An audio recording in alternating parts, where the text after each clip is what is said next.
Hi friends, എല്ലാവർക്കും Rossi G ചാനലിലേക്ക് സ്വാഗതം. ഇന്ന് ഞാൻ വന്നിട്ടുള്ളത് ഒരു ഉള്ളിപ്പച്ചടിയുമായിട്ടാണ്. അപ്പോൾ അതെങ്ങനെ ഉണ്ടാക്കുന്നതെന്ന് നമുക്ക് നോക്കാം. അതിനു വേണ്ടിയിട്ട് 500 ഗ്രാം കട്ട തൈരാണ് എടുത്തേക്കുന്നത്. അതിനെ ഒന്ന് ഉടച്ചെടുത്ത് മാറ്റി വെക്കാം. അതിനുശേഷം കടുക്, ഇത് നമുക്ക് 2 പ്ലീറ്റ്സ് ആയിട്ട് എടുക്കണം. പൊട്ടിക്കണം, നടുവേ ഇതിനെ പൊട്ടിക്കണം. അതിന് വേണ്ടിയിട്ട് ഞാനിവിടെ റൊട്ടിപ്പലകയാണ് എടുത്തേക്കുന്നത്.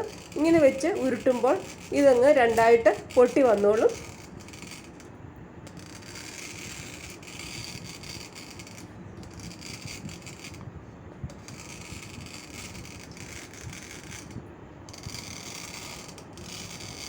ആ പൊട്ടിച്ചതിനെ നമുക്കൊരു പാത്രത്തിലോട്ടെടുത്ത് മാറ്റി വെക്കാം. അതിനുശേഷം ഒരു പാൻ വെച്ചിട്ട് 2 ടേബിൾ സ്പൂൺ എണ്ണയൊഴിച്ച് ചൂടായി കഴിയുമ്പോൾ അതിലേക്ക് 1 ടീസ്പൂൺ ഇഞ്ചി ചെറുതായിട്ട് അരിഞ്ഞത്, 1 ടീസ്പൂൺ പച്ചമുളക് ചെറുതായിട്ട് അരിഞ്ഞത്,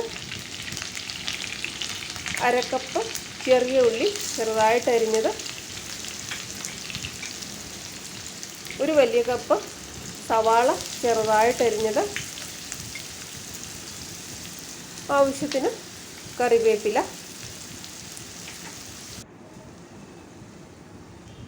1 ടീസ്പൂൺ വെളുത്തുള്ളി ചെറുതായിട്ട് അരിഞ്ഞത്. ഇതെല്ലാം ഇട്ട് നല്ലതുപോലെ ഇളക്കി കൊടുക്കണം. ഇതിൻ്റെ വെള്ളം ഒന്ന് വറ്റിയാൽ മാത്രം മതി. ഗോൾഡൻ കളർ ആവേണ്ട ആവശ്യമില്ല. ഇതിന് ഗോൾഡൻ കളർ ആയി കഴിഞ്ഞാൽ ഇതിൻ്റെ കളറ് മാറും. അപ്പോൾ ഇതിൻ്റെ വെള്ളമെല്ലാം വറ്റിയിരിക്കുന്നു. നമുക്ക് ഈ ഉടച്ച് മാറ്റിയെടുത്ത് വെച്ചേക്കുന്ന കട്ടത്തൈര് ഇതിനകത്തിലോട്ട് ഒഴിച്ചു കൊടുക്കാം.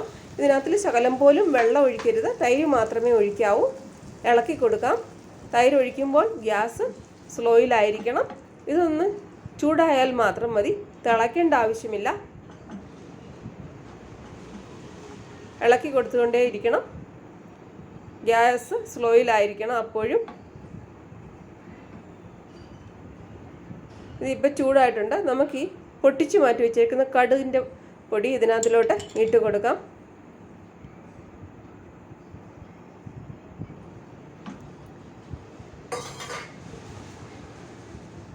ഇളക്കി കൊടുക്കാം.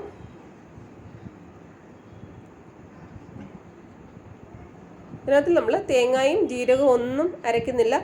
അല്ലാതെ തന്നെ ഇത് നല്ല ടേസ്റ്റാണ് കഴിക്കാൻ. ഇത് തണുക്കുമ്പോൾ കുറച്ചുകൂടി ഇതിന് കട്ടി വരും. ഇതിന് ആവശ്യമായ ഉപ്പ് നമുക്ക് ഇട്ട് കൊടുക്കാം. അപ്പോൾ നമ്മളുടെ ഉപ്പ് ഇട്ട് കൊടുത്തു. അപ്പം ഉള്ളിപ്പച്ചടിയുടെ റെഡിയായി.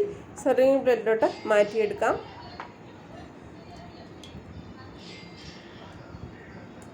ഇത് ഓണത്തിനും സദ്യക്കൊക്കെ വിളമ്പാൻ പറ്റുന്ന നല്ലൊരു പച്ചടിയാണ്.